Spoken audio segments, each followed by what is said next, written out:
O tema da mensagem é: acordo com o mundo gera fracasso na vida. Diga comigo: acordo com o mundo gera fracasso na vida. Só vocês no 3. 1, 2, 3, vamos lá? Nós vamos descobrir hoje na Bíblia Sagrada que às vezes inconscientemente, não é consciente, que ninguém vai fazer isso, mas inconscientemente, mesmo sem saber, muitas vezes nós fazemos um acordo com o mundo. E o mundo aqui significa Satanás, nosso adversário. Nós vamos ver isso à luz da Bíblia, ok? E Deus vai mudar a sua vida. Fala para a pessoa que está ao seu lado, diga: se prepare, Deus vai mudar a sua vida hoje, cara. Amém? 1 Samuel capítulo 1, versículo 1 em diante diz assim: o amonita Naás avançou contra a cidade de Jabes, Gileade, e a cercou. E os homens de Jabes lhe disseram: façam um tratado conosco, e nos sujeitaremos a vocês. Contudo, Naás, o amonita, respondeu: só farei um tratado com vocês sob a condição de que eu arranque o olho direito de cada um de vocês, e assim humilhei todo o Israel. As autoridades de Jabes lhe disseram: dê-nos 7 dias para que possamos enviar mensageiros a todo Israel. Se ninguém vier nos socorrer, nós nos renderemos. Quando os mensageiros chegaram a Gibeá, cidade de Saul, e relataram essas coisas ao povo, todos choraram em alta voz. Naquele momento, Saul estava trazendo o gado do campo e perguntou: o que há com o povo? Por que estão chorando? Então lhes contaram o que os homens de Jabes tinham dito. Quando Saul ouviu isso, o Espírito de Deus apoderou-se dele, e ele ficou furioso. Apanhou 2 bois, cortou-os em pedaços, e por meio de mensageiros enviou os pedaços a todo Israel, proclamando: isto é o que acontecerá aos bois de quem não seguir Saul e Samuel. Então o temor do Senhor caiu sobre o povo, e eles vieram unânimes. Quando Saul os reuniu em Bezeque, havia 300.000 de Israel e 30.000 de Judá.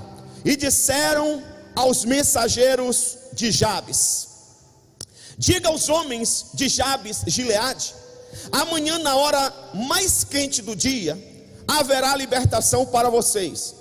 Quando relataram isso aos habitantes de Jabes, eles se alegraram. Então os homens de Jabes disseram aos amonitas: amanhã nós nos renderemos a vocês, e poderão fazer conosco o que quiserem. No dia seguinte, Saul dividiu os seus soldados em 3 grupos. Entraram no acampamento amonita na alta madrugada e os mataram até a hora mais quente do dia. Aqueles que sobreviveram se dispersaram, de modo que não ficaram 2 juntos. Diga glória a Deus. Preste atenção, deixa eu te explicar essa passagem rapidamente, para você não perder o fio da meada. Naás, não se sabe se Naás era um título ou nome. Não sei se você sabe, mas César não era um nome, César era um título. Todo cara que assumia o poder levava o nome de César. Então não era o nome do indivíduo que estava no poder, era um título. A história, e ninguém consegue explicar se Naás era um título ou um nome, mas sabemos que o nome Naás significa inimigo. O nome Naás significa inimigo. Então o diálogo aqui com Jabes, com o povo dessa cidade, é um diálogo do seu inimigo com o povo de Deus. Jabes, ele chega para Naás, o seu adversário. Aqui ele representa Satanás. E ele diz assim, na hora da batalha, na hora da guerra, ele diz assim, olha o seguinte, em outras palavras ele diz, nós estamos cansados de lutar, nós não queremos mais incomodar vocês, e nós não queremos que vocês nos incomodem, nós queremos fazer um tratado, nós queremos fazer um acordo. Em outras palavras, a gente fica no nosso canto e vocês ficam no canto de vocês. A gente não incomoda vocês e vocês não nos incomodam. Vamos fazer um tratado? Naás, esperto, ele diz, vamos fazer. Beleza, vamos fazer. E qual a condição do tratado de Naás? A condição do tratado de Naás é o seguinte: fazemos o acordo desde que arranquemos o olho direito de cada um de vocês. Arranquemos o olho direito de cada homem. No final talvez eu explique melhor, mas não sei se você sabe, talvez você saiba, você deve ter assistido muitos filmes. O olho direito é o olho da mira. O olho direito é o olho da mira.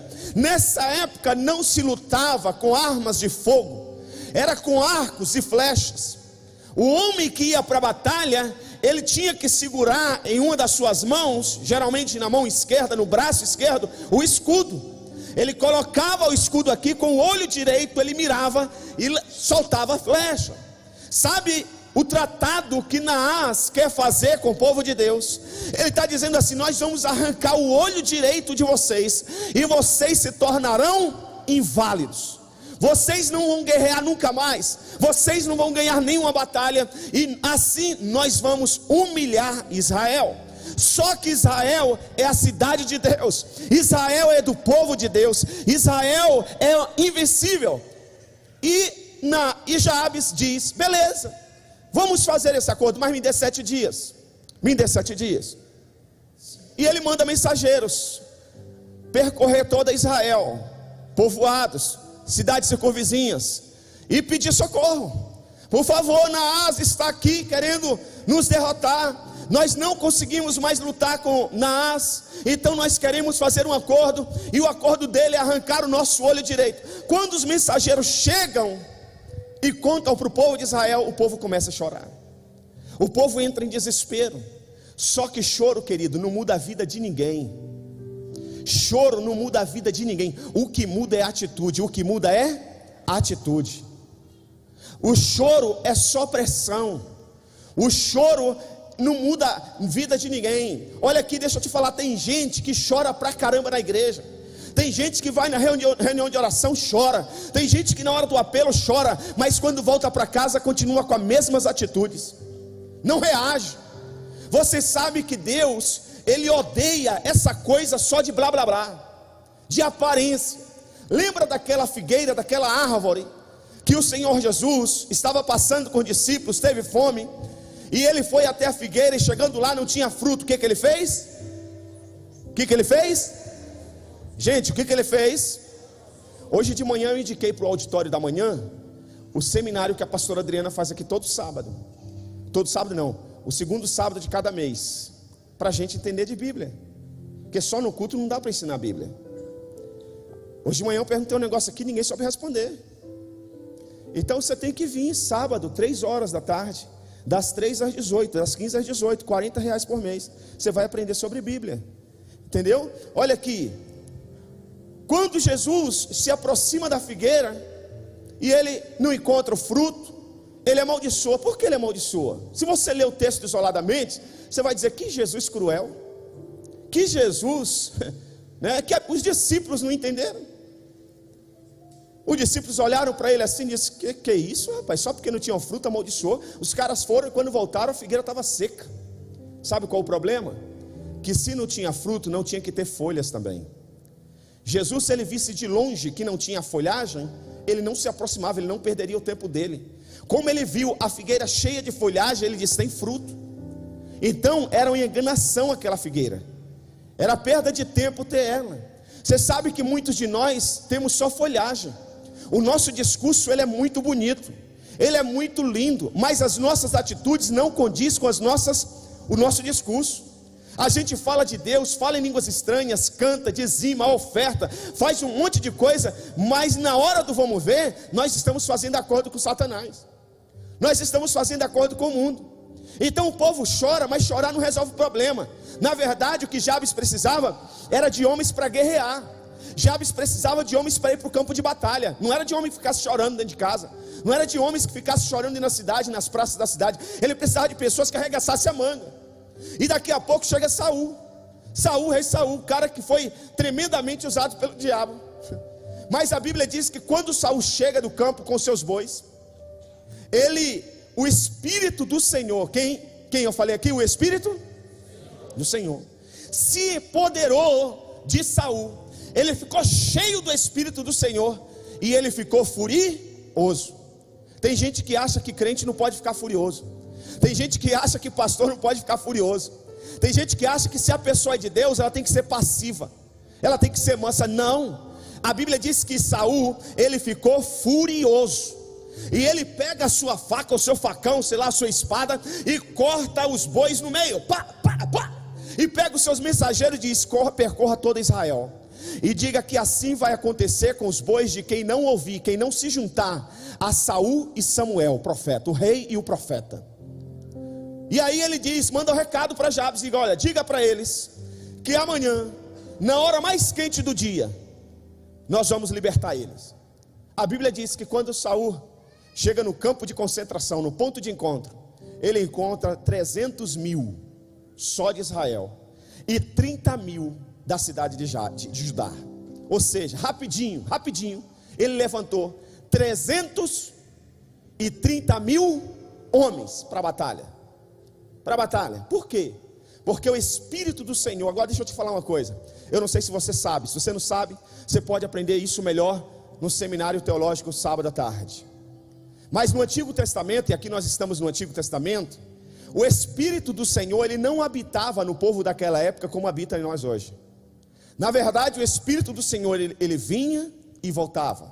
Lembra de Saul, do próprio Saul, e do rei Davi, o menino Davi, que tocava harpa no campo.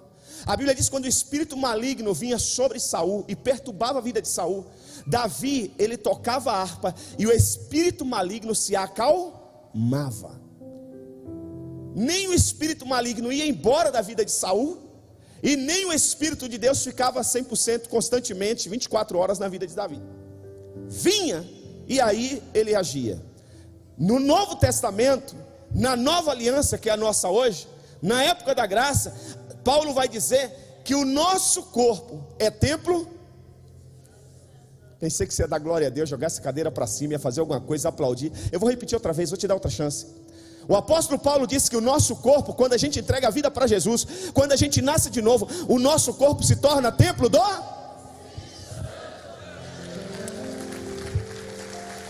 Aleluia, aleluia.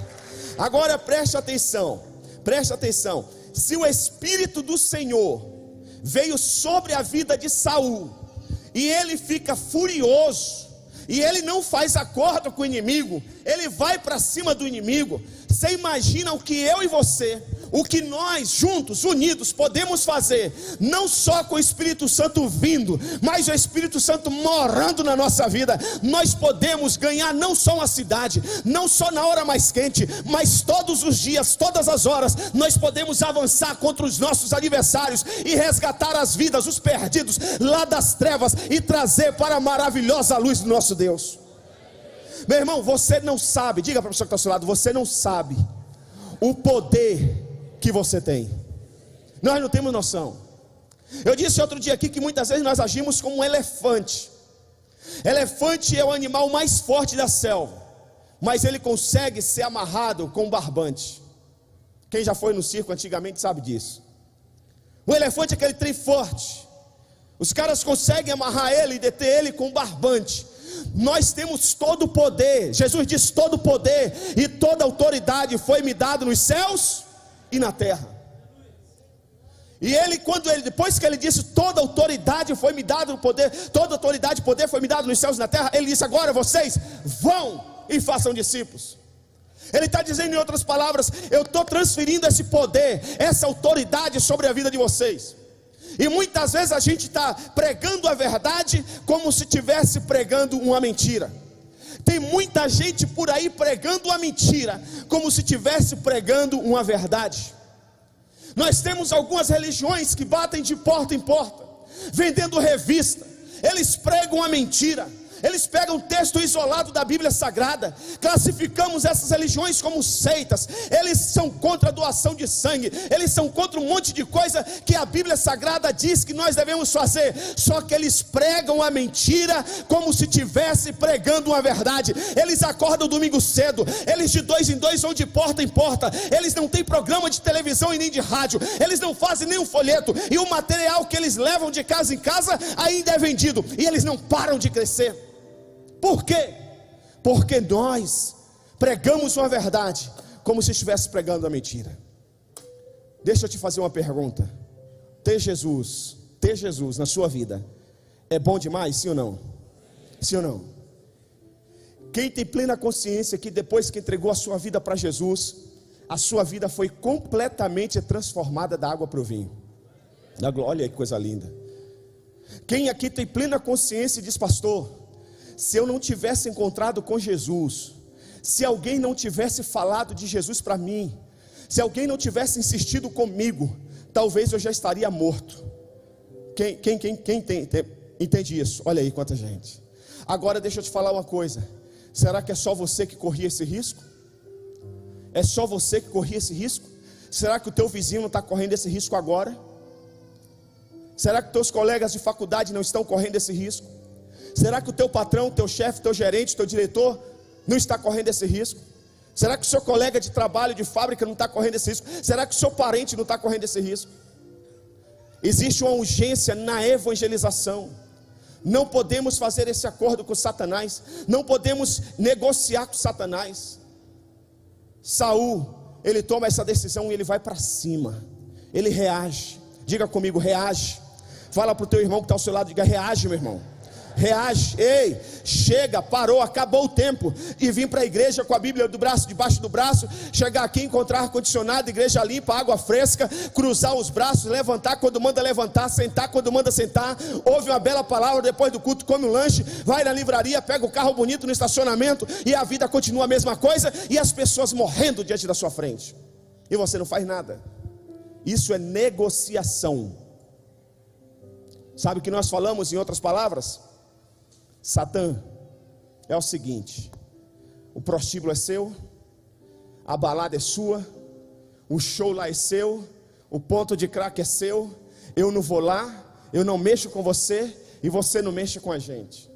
A igreja é nossa, o espaço aqui é nosso, aqui nós mandamos e lá você manda. Está repreendido em nome de Jesus. Satanás não tem nada. A Bíblia diz que tudo foi criado por Deus e nada do que foi feito sem Deus se fez. Aleluia. Todo ser humano, toda a criatura, aleluia, que foram criados por Deus, todos são imagem e semelhança de Deus e todos pertencem a Deus. Nós chega de ver o homem se autodestruindo, de ver os jovens se matando através das drogas e da prostituição, e a gente não faz nada. Nós vamos fazer. Juntos nós somos mais fortes, juntos nós somos melhores, e juntos nós vamos até a última casa, em nome de Jesus. Casa de paz nessa cidade, casa de paz no Brasil, casa de paz nas nações, em nome de Jesus. Aleluia. Todas as ferramentas que Deus nos der, nós vamos usar. Agora deixa eu te perguntar uma coisa. Qual tem sido a sua atitude com Satanás? É uma pergunta. Qual tem sido a sua atitude com Satanás? Você tem encarado o capeta? Ou você é daqueles caras: pastor, é melhor você orar, porque senão você está com medo do danado?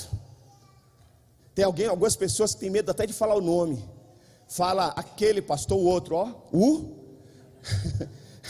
o chifrudo, né? O danado lá, pastor, o outro lá. Para. Tem gente que fala e ainda bate na madeira. Não. A Bíblia diz que maior. A Bíblia diz que maior do que está no mundo. Você não pode esquecer que o seu Deus, quem?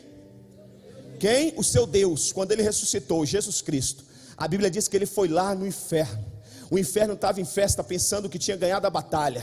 A Bíblia diz que ele foi lá, estourou a porta, tomou a chave da vida e da morte de Satanás, trancou ele, e ele não tem a chave nem da casa dele. Romanos, Paulo vai dizer que a cabeça dele foi esmagada. Moisés disse lá em Gênesis capítulo 3, versículo 15: do fruto da mulher que você feriu o calcanhar. O Satanás, através do pecado, feriu a mulher, feriu o homem no calcanhar. Mas Moisés diz lá em Gênesis: mas dela nascerá um que esmagará a sua cabeça. A cabeça de Satanás está esmagada, está esmagada. Nós não podemos ter medo do nosso adversário. A vitória é do povo de Deus. Nós não vamos negociar com Satanás.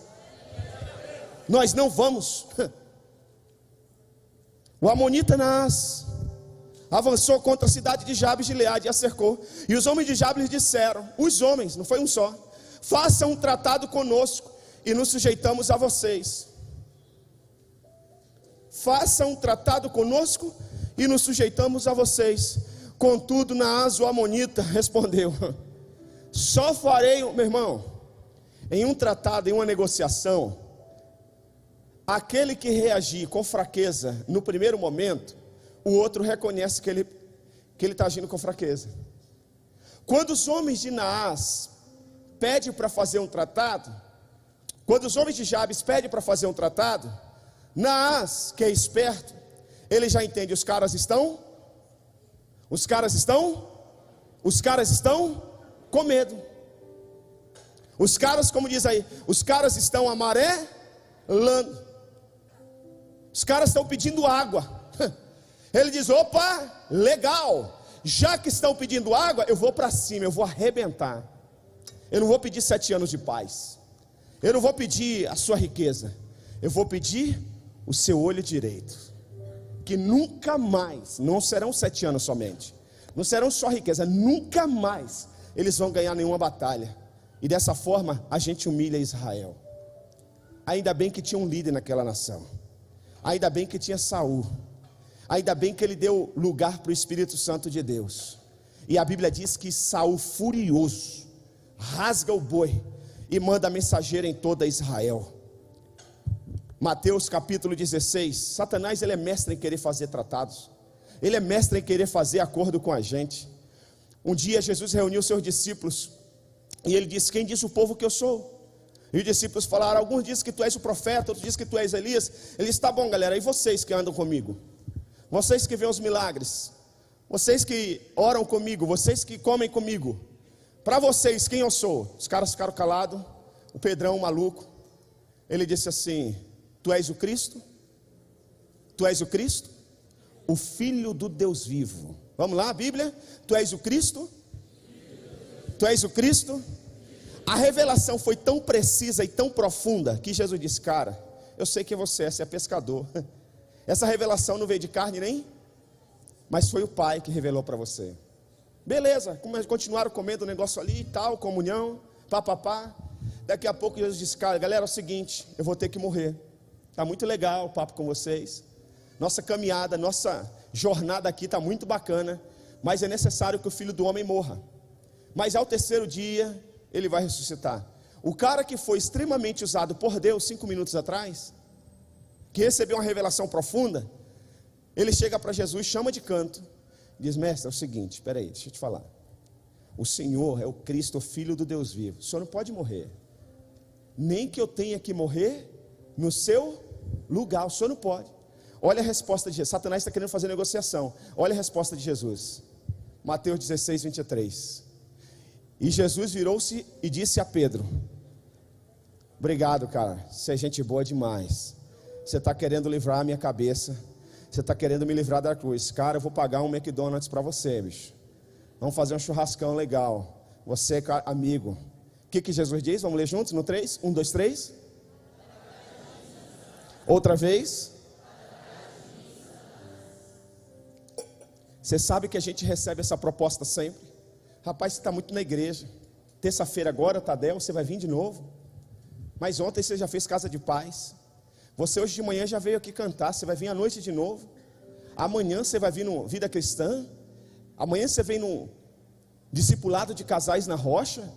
Você vai vir no ensaio de coral. Você vai vir em ensaio de dança. Não, você tem que pensar em você. Você tem que se cuidar. Você tem família também. Acordão de Satanás. Tratado de Satanás. Você tem que responder o quê? Para trás de mim, Satanás. Satanás, ele é mestre em fazer acordo. Lembra de Jesus no deserto? Que ele tentou fazer vários acordos com Jesus? E a resposta de Jesus simplesmente foi: não, não. Qual que é a resposta que você tem que dar para Satanás? Não, não. Você não pode concordar com ele em nada. Ele é malandro. Ele é esperto. Para trás de mim, Satanás. Você é uma pedra de tropeço para mim. E não pensa nas coisas de Deus, mas nas coisas dos homens. Meus irmãos, vamos ser sinceros. Quando a gente não quer se comprometer com o reino de Deus, é por quê? Porque a gente está pensando nas coisas de Deus? Ou porque a gente está pensando no nosso tempo? A gente está dizendo: não, pastor, eu tenho que trabalhar bastante. Agora é a época de eu trabalhar, de eu fazer hora extra, de eu levantar recursos. Eu preciso pagar minhas contas. A Bíblia diz assim: buscar em primeiro lugar o reino de Deus e a sua justiça, e todas as demais coisas vos serão acrescentadas. A Bíblia não falha.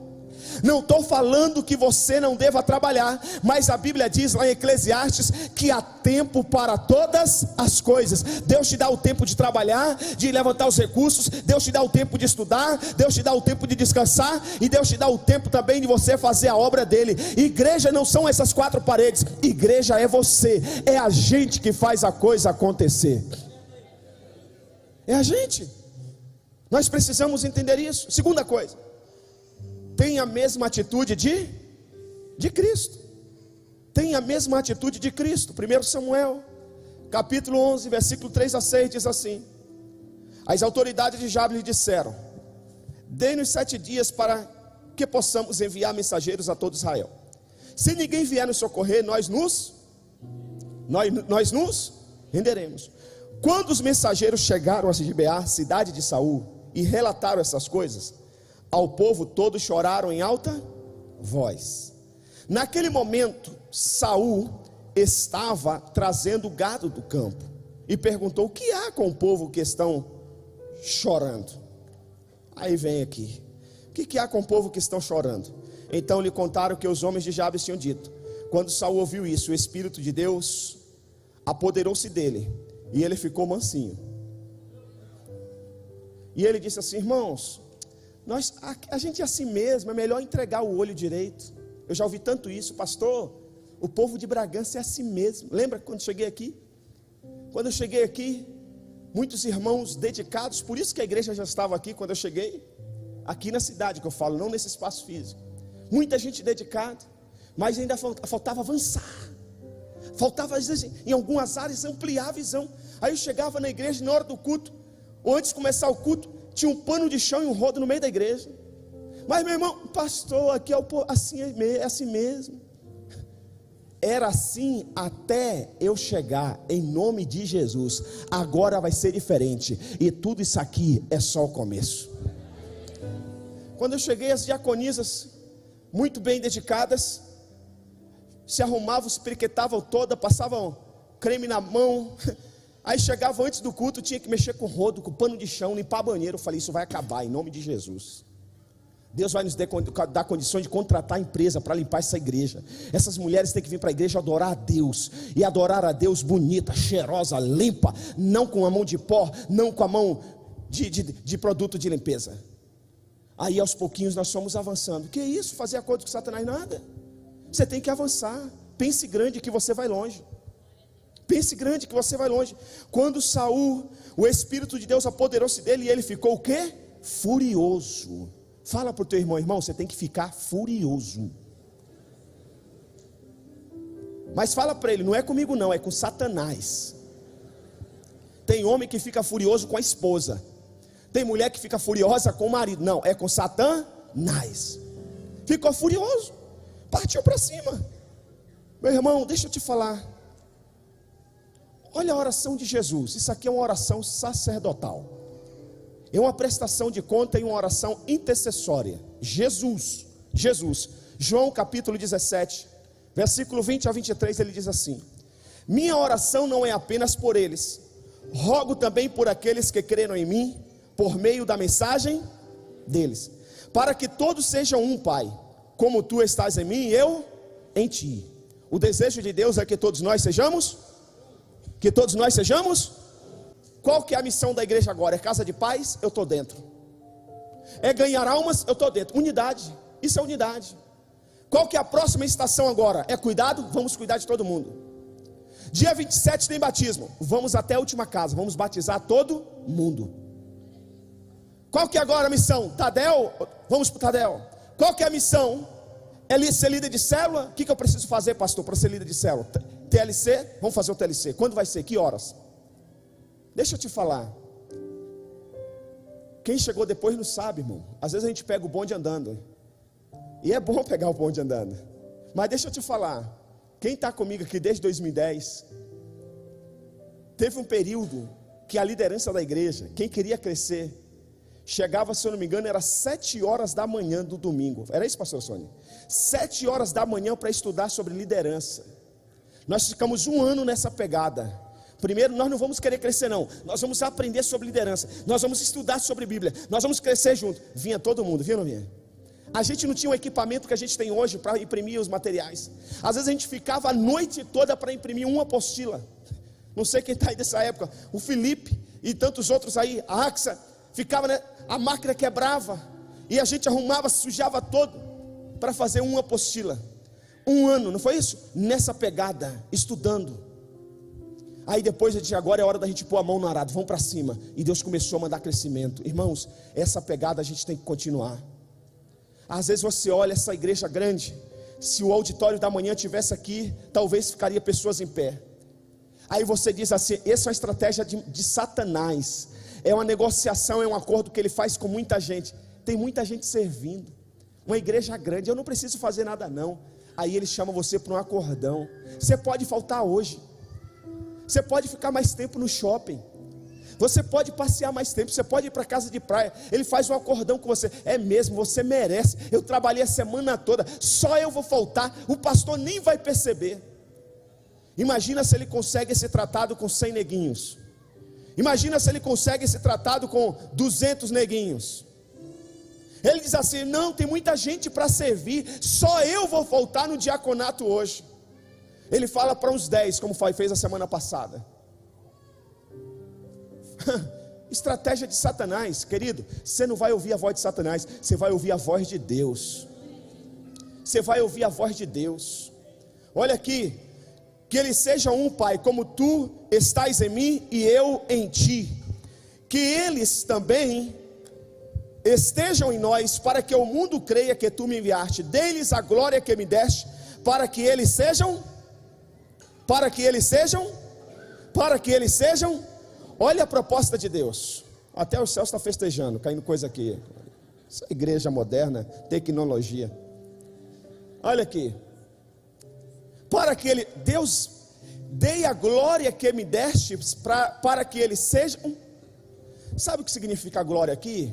Conhecimento, sabedoria, dom, revelação, poder, unção, discernimento. Deus nos capacita, não é para a gente competir entre nós, quem é melhor, qual a igreja que é melhor, qual a igreja que é maior, não. A glória que Deus derrama sobre nós, é para que nós possamos nos unir mais ainda, sejamos um. Pastor, qual que é a pegada? No que eu posso ser útil? Que horas eu posso vir servir? É assim, meu irmão. Essa é a pegada. É dessa forma que nós vamos até a última casa. Ah, deixa eu pensar, eu não sei. Não. Unidade, diga comigo, unidade. E ele diz, vamos continuar no texto aqui. Eu neles e tu em mim, que eles sejam levados à plena o quê? Só unidade aqui, oração de Jesus. Unidade. Que eles cheguem à plena unidade, para que o mundo saiba que tu me enviaste e amaste como igualmente me amaste. Filipenses 2, 4 a 6 diz assim: cada um cuide só dos seus problemas, cuide só dos seus interesses, cada um olhe só para os seus umbigos. É assim? Não. Cada um cuide não somente, mas também. Meu irmão, deixa eu te fazer uma pergunta aqui, humanamente falando. Vamos ser sinceros aqui. O que eu tenho a ver com o seu problema? Eu já atendi muita gente aqui, com muita alegria, e vou continuar atendendo quantas vezes precisar. Mas vamos ser sinceros, preto no branco. Preto aqui, branco aí. Vamos lá. O que eu tenho a ver com o seu problema? O que você tem a ver com o meu problema? Muita gente, você tem que cuidar da sua família, rapaz. Cuida da sua esposa. Cuida dos seus filhos. O que eu tenho a ver com o seu problema? O mundo pensa assim. Por que eu vou me envolver com célula? Por que eu vou me envolver com casa de paz? Se sábado à noite eu posso pegar a minha família e ir para o shopping. E não tem pecado isso. Por quê? Por que eu vou ter que me envolver com célula, com liderança de igreja e ter que vir para treinamento? O mundo pensa assim. Por que eu vou cuidar de filhos dos outros? Você está aqui? Seus filhos estão lá do outro lado. Por que eu vou cuidar de filho dos outros? Para a bonitinha, o bonitinho ficar lá assistindo o pastor? E filho dos outros, que muitas vezes o pai não educa em casa e dá um trabalho danado aqui? Por quê? Por que eu vou ter que atender aquele casal? Por quê? O mundo pensa assim. Mas olha o que a Bíblia diz. Nós não somos deste mundo. Nós estamos neste mundo, mas não somos. Olha o que a Bíblia diz. Cada um. Vamos lá no 3, 1, 2, 3.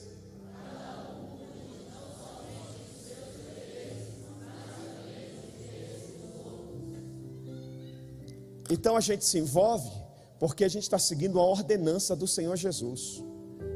Você sabe por que eu peguei a minha família ontem, fui lá para Pinhalzinho? Você sabe por que o irmão João e a irmã Patrícia saíram lá do sítio deles e foram lá, chegaram antes de mim, ainda me esperaram na estrada para eu não me perder e não perder tempo? Sabe por quê? Nós estamos seguindo isso aqui, ó, a palavra de Deus. Eu não conhecia ninguém que estava lá, nem os anfitriões. E eu profetizei, eu disse, essa semana vai ser diferente. A semana que vem vocês vão dar testemunhos aqui, em nome de Jesus. Deus vai revelar coisas para vocês que nunca foi revelado. E vocês vão contar, eu profetizei, estou orando para isso, e vai acontecer em nome de Jesus. Eu estou empenhado na vitória deles. Eu estou empenhado na sua vitória. Sabe por que eu estou aqui pregando? Porque eu estou empenhado na sua vitória. Olha aqui. Cuide não somente dos interesses, mas também dos interesses dos outros. E continua o texto em Filipenses. Diga assim: seja a atitude de vocês a mesma.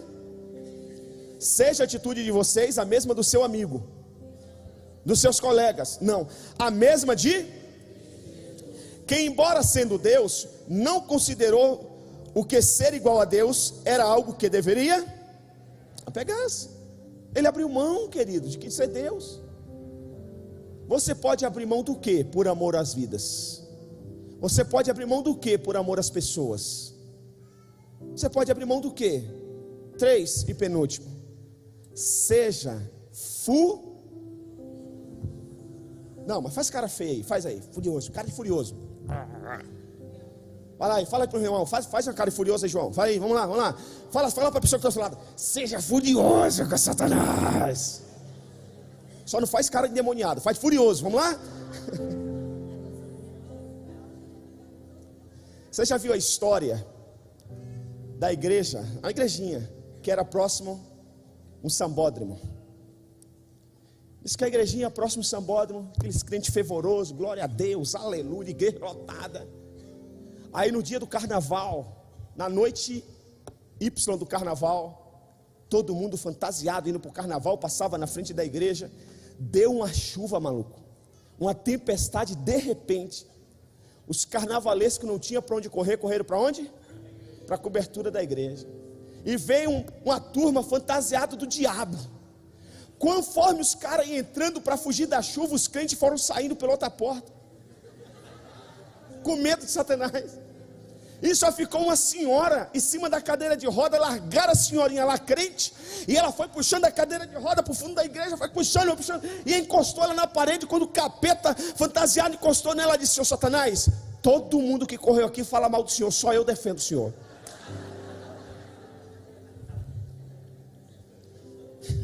Faz assim, ó. Nenhum acordo com Satanás. Nenhum acordo. Fúria, fúria. Se encha do Espírito Santo de Deus. Seja furioso. Olha o que diz a palavra de Deus em 1 Samuel capítulo 7, capítulo 11, versículo 7 e 8. Apanhou 2 bois, cortou-os em pedaços e por meio dos mensageiros enviou os pedaços a todo Israel, proclamando: isto é o que acontecerá aos bois de quem não seguir Saul e Samuel. Então o temor do Senhor caiu sobre o povo e eles vieram unânime. Você precisa se encher da fúria do Espírito Santo. A Bíblia diz que quando Saul os reuniu em Bezegue, havia 300.000 de Israel e 30.000 de Judá. Tem gente que acha, o pastor é bravo demais. Não é não, é o Espírito Santo em mim. Agora achei uma saída. É o Espírito Santo. Vamos para cima. Pode ter medo não, meu irmão. Eu falo para os pastores que vêm buscar mentoria, que vêm buscar, eu falo: queridão, pastor, mas se eu fizer isso na minha igreja, eu falo: cara, se você tiver medo de perder, você não pode ganhar. E às vezes para você ganhar, você vai ter que perder. Não tem jeito. Você quer ganhar o mundo, você vai ter que abrir mão do seu descanso muitas vezes. Você quer ganhar a sua família, você vai ter que orar, negão. Vai ter que acordar de madrugada. Você quer ganhar a sua vizinhança, você vai ter que ter atitudes de amor. Você vai ter que fazer, senhora, um bolinho lá, um pudim para aquela vizinha que joga o lixo no seu quintal. E não é com veneno de rato não, é pudim de verdade mesmo. Você vai dizer: olha, senhora, minha amiga, eu te amo em Cristo Jesus, e estou trazendo um doce aqui para deixar a sua vida cada vez mais doce. Aleluia. 4 e último. Tem atitude de vencedor, cara. Deus não criou ninguém fracassado. Ninguém que está aqui, ninguém. Você que está me assistindo pela internet ou pela televisão, Deus não criou ninguém para perder. Deus não criou ninguém para ser derrotado. Nós já somos mais que vencedores. Precisamos ter atitude, irmãos, porque só conversa, só blá blá blá não muda. 1 Samuel capítulo 11, versículo 11 diz assim: no dia seguinte, Saul dividiu os soldados em 3, até profético, trindade, Pai, Filho. Isso aqui é coisa minha, tá? Não está na Bíblia não. Senão vai dizer, está escrito que Saul dividiu Pai, Filho e Espírito Santo. Não. Trindade, 3 grupos entraram no acampamento amonita na alta madrugada. Vamos mudar aqui. Entraram no acampamento.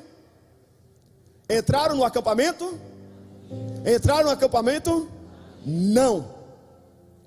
Entraram na cidade de Bragança na alta madrugada e em todos os demais horários do dia. Vamos para frente. E fizeram o quê? Até a hora mais quente do dia, aqueles que sobreviveram, o pecado que resistiu, todos se dispersaram, de modo que não ficou nenhum tráfico, nenhum tipo de droga, nenhum tipo de bebida, nenhum tipo de prostituição, nenhum tipo de corrupção. A cidade se santificou. A cidade é de Jesus de Nazaré, porque o povo evangélico, o povo de Deus, partiu para cima com fúria do inimigo e disse não para o pecado, disse não para os acordões de Satanás.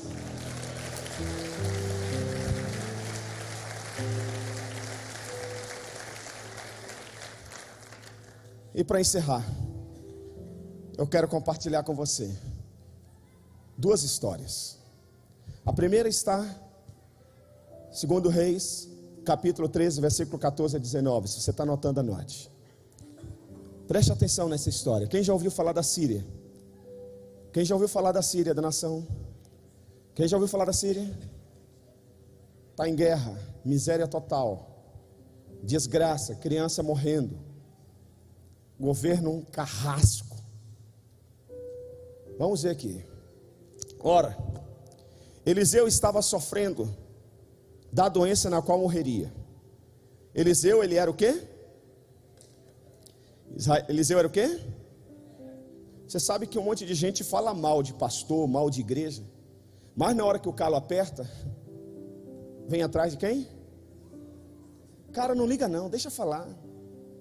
Por isso que a gente tem que amar, não cria inimizade não. Eu disse ontem, eu mandei um áudio, não sei quem ouviu, no grupo dos semeadores da paz. Eu disse, irmão, se você for na casa de paz e lá tiver algum tipo de imagem, algum altar, não fala mal não, cara, deixa lá.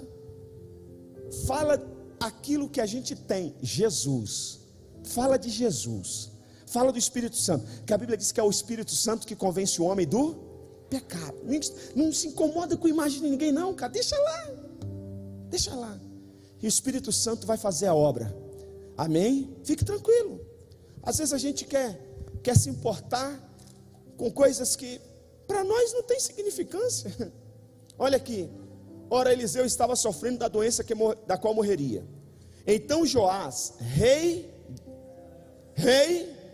o líder da nação, foi visitá-lo e curvado sobre ele chorou, gritando, pedindo socorro, com medo da Síria, com medo dos seus inimigos. Na hora que a coisa apertou, foi lá para o profeta e disse, profeta, desculpa, pediu perdão para a família, disse, desculpa, eu sei que o senhor está em cima da cama, eu sei que os médicos não querem deixar o senhor atender ninguém, mas eu preciso, por favor, me ajude. Me ajude, chorando, gritando. E aí, ele diz assim, o rei diz para o profeta, meu pai, tu és como os carros e os cavaleiros de Israel. E Eliseu lhe disse, o profeta vai dar uma ordem. Ele foi buscar socorro, foi buscar aconselhamento, conselho. Tem gente que vem buscar conselho, mas na hora que a gente dá o conselho que não agrada a ele, ele não quer seguir. Não resolve o problema não, filhão. Se você vai no médico, você tem que tomar um remédio que o médico receitar. Não é se o remédio é doce ou amargo, não, você tem que tomar. O cara foi buscar, meu pai, tu és como os carros e os cavaleiros de Israel. E Eliseu lhe disse, Eliseu vai falar, traga um arco e algumas. E ele assim fez, até aqui tudo bem. Pegue o arco em suas mãos, disse ao rei de Israel.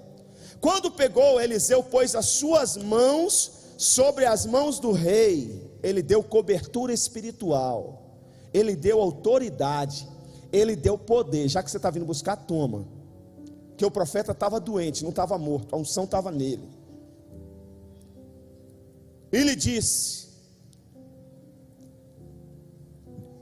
as mãos do rei, e lhe disse, para abrir a janela que dava para o leste e atirar. O rei o fez, então Eliseu declarou, esta é a flecha da vitória a flecha da vitória sobre essa nação que você está vendo na televisão. Essa nação. Olha aqui, você destruirá os arameus em Afeque. Em seguida Eliseu mandou o rei pegar a flecha e golpear o chão. Ele golpeou o chão 3 vezes e parou. O homem de Deus ficou o quê? Outra vez o homem de Deus irado, furioso.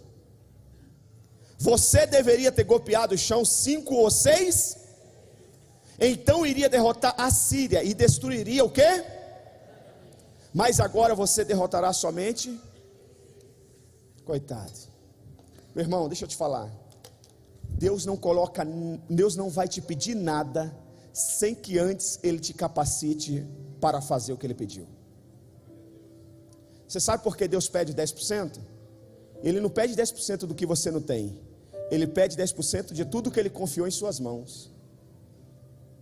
Interessante isso. O profeta está mandando ele golpear, e na mão dele deve ter ali 6 flechas. Ele tem que lançar as 5 ou 6 flechas. Ele nunca mais ia lutar contra a Síria, nunca mais.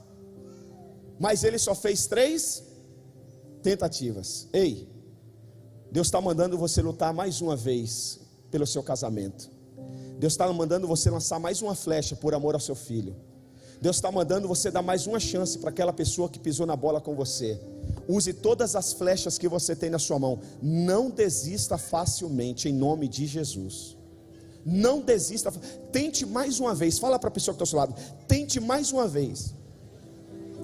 Mas agora você derrotará apenas 3 vezes. Deixa eu te falar preto no branco. Não era, biblicamente falando, não era mais para existir essa Síria que a gente assiste na televisão. Não era para ter mais crianças morrendo do jeito que está morrendo. Não era para os Estados Unidos estar preocupado com a Síria. Não era para existir refugiado da Síria, não. Se o homem de Deus obedecesse, meu irmão, a arma que está na nossa mão pode mudar gerações. Dependendo da sua atitude, a sua descendência pode sofrer ou pode viver o melhor de Deus ainda nessa terra. Entenda isso. Depende da sua atitude. Você vai negociar com Naás ou você vai para cima, vai ficar furioso? Se coloque de pé, por gentileza. Eu não sei se você já estudou a história do cristianismo. Seria bom se você estudasse. Inclusive no seminário vai entrar a história do cristianismo. Mas deixa eu te falar. Preste atenção, não ande, não saia. Deixa eu te falar, contar rapidamente um resumo da história do cristianismo. No ano de 54, que ano? Um garoto, um adolescente assumiu o poder em Roma, chamado Nero, 17 anos. No início ele começou fazendo um bom governo, mas o coração dele era mau. Logo ele decidiu matar toda a família, a mãe, os irmãos. Só sobrou uma irmã que ele gostava. Conta a história. 10 anos depois, quando ele tinha 27 anos de idade, ele decidiu mudar a cidade de Roma, a capital do mundo. Ele queria deixar Roma mais bonita do que já era. Então ele decidiu colocar fogo em Roma. Essa é a história de Nero. Aos 27 anos ele manda colocar fogo na cidade de Roma. Pega os homens de confiança e ele vai para sua cidade natal, sua terra natal, alguns quilômetros logo de distância de Roma. E dos 14 bairros da cidade de Roma, capital do mundo na época, só 4 não pegaram fogo. Conta a história que enquanto Roma era incendiada, os 10 bairros pegavam fogo, Nero tocava a sua harpa, tranquilo, em paz. Quando ele volta no meio do incêndio, ou no final do incêndio para Roma, ele percebe que só 4 bairros não pegaram fogo dos 14. E esses 4 eram de judeus e cristãos. Era tudo que ele queria para destruir os cristãos. Porque somente os cristãos, a igreja do Senhor Jesus Cristo, se levantou contra Roma quando ele matou a sua família. Somente a igreja se levantou contra Roma com relação à política dele cruel contra os seus inimigos. Ele queria exterminar os cristãos. Então ele diz: foi os cristãos e os judeus que incendiaram a cidade de Roma. E os historiadores dizem que faltou árvore em Roma para crucificar tanto cristão naquela época. O seu jardim era iluminado com os cristãos pegando fogo. Eram colocados nas árvores vivos, jogavam lá um querosene, algum produto, tacavam fogo nos cristãos.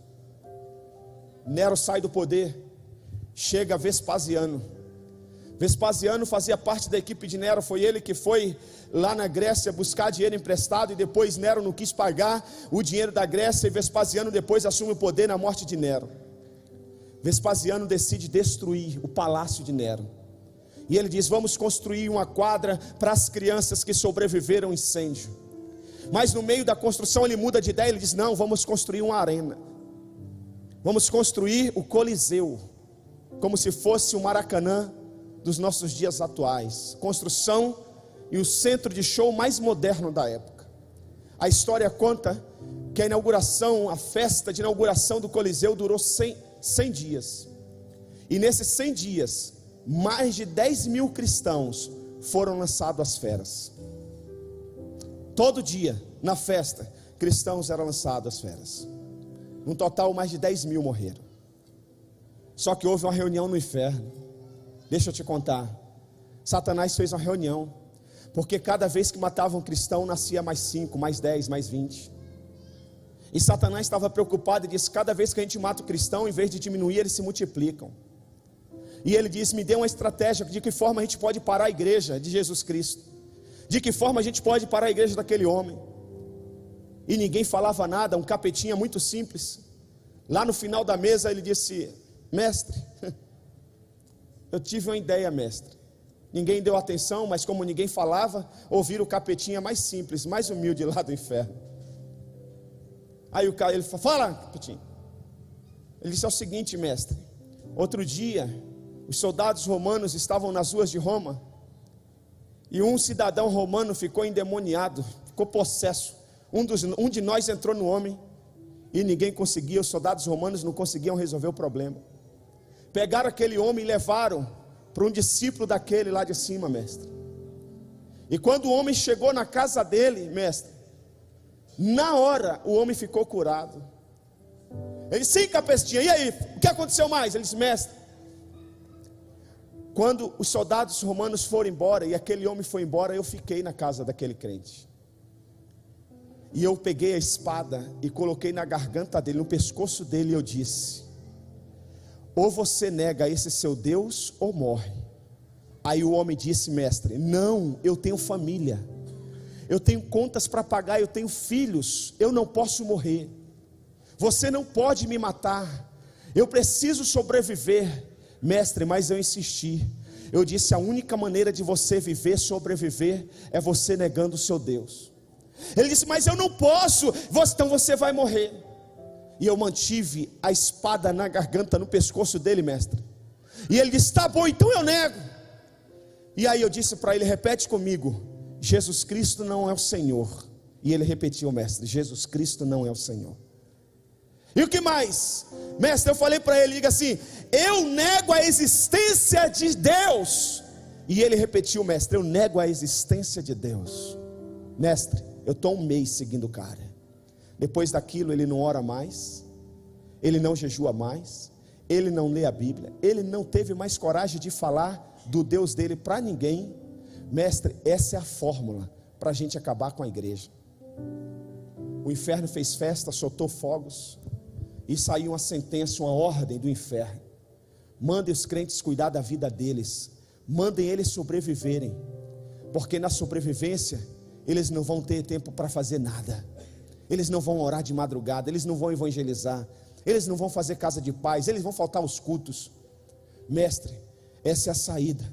Meus irmãos, vamos ser sinceros, quantos de nós estamos negociando com Satanás? Porque, não, pastor, eu não posso ter problema, não posso me comprometer, não, já estou muito cheio de coisa, pastor.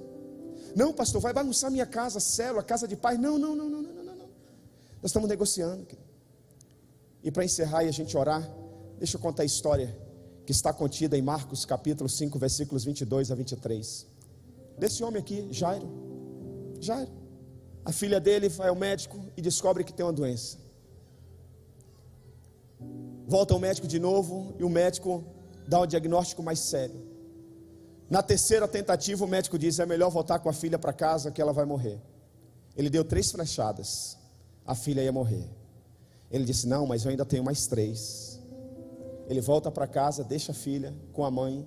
Ele disse para a esposa: fica aqui com a menina, que eu vou ali. A esposa diz: para onde você vai? Ele diz: eu vou atrás de Jesus Cristo. Mas você é o príncipe da sinagoga, você é o cara da prateleira de cima, você é o cara top. Como que você vai atrás desse homem que fica em volta um monte de gentalha? Como que pode? Ele diz: eu vou. Ele sai procurando: você viu Jesus Cristo? Você viu Jesus Cristo? Ah, ele foi ali. Cadê? Você viu Jesus Cristo? Ah, ele está ali. Ele, depois de muito tempo, ele encontrou Jesus. Quando ele encontrou Jesus, uma grande multidão estava em volta dele. Ele diz: mestre, eu preciso que o senhor vá na minha casa. Eu tenho uma filha com 12 anos de idade e ela está à beira da morte, ela vai morrer. Eu preciso que o senhor fale. Jesus vai. Diz: eu vou.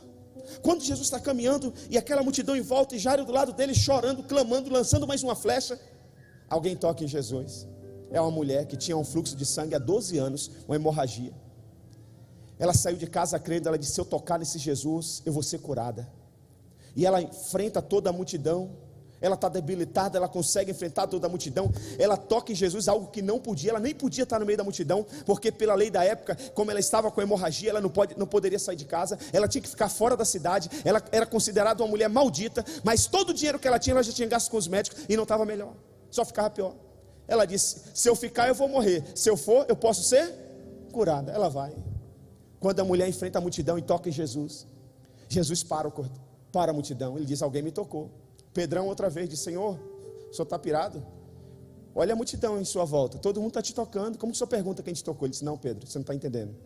Alguém me tocou diferente. Alguém me tocou com fé. Eu senti que de mim saiu virtude. Ele procura, ele não anda, ele não vai embora antes que alguém se manifeste. A mulher, ela sabia que ela estava errada, ela não podia estar ali.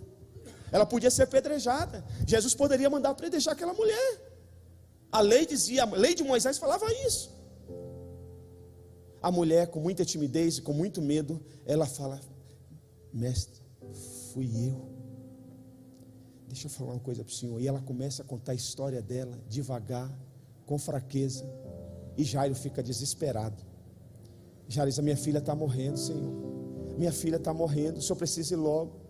Enquanto Jesus está dando atenção para a mulher e ouvindo a história da mulher, chega alguém da casa de Jairo e diz: não incomoda o mestre não. A sua filha já morreu.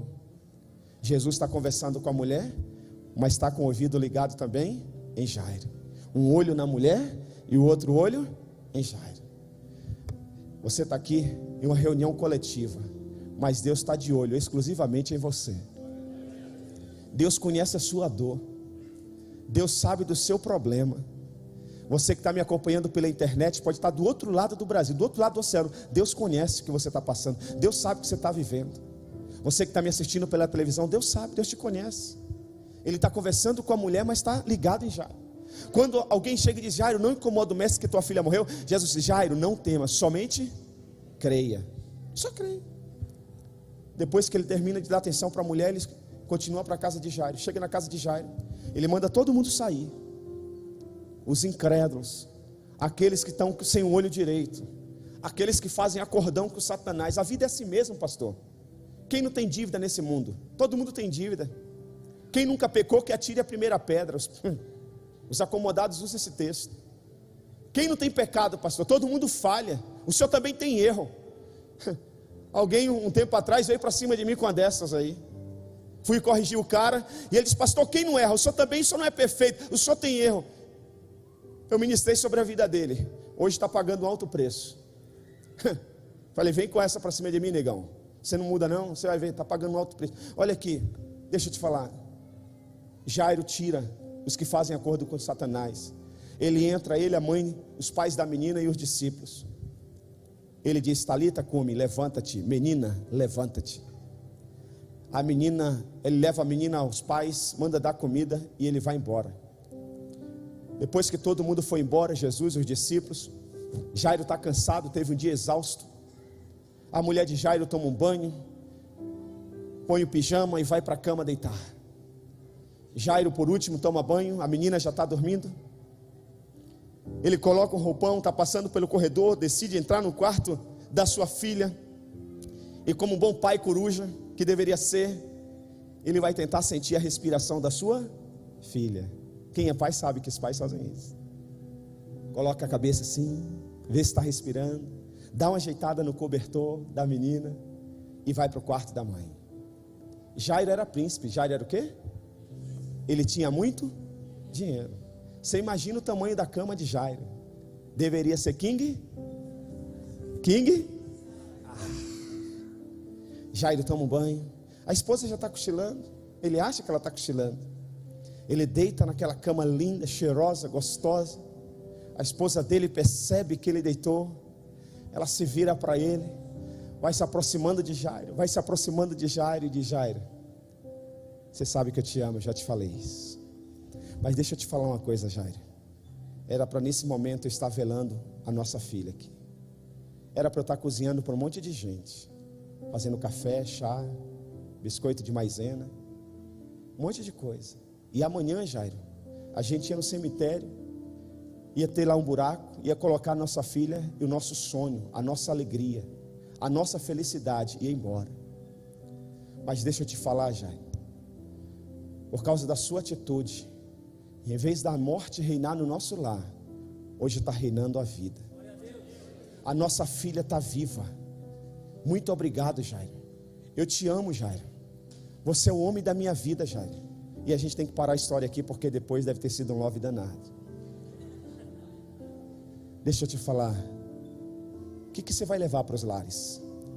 O que você vai levar para a sua casa? Você vai ser como esse rei que era para destruir a Síria, que era para destruir o pecado e não destruiu? Lançou somente 3 flechas? Ou você vai usar todas as flechas que estão na sua mão? Feche os seus olhos em nome de Jesus.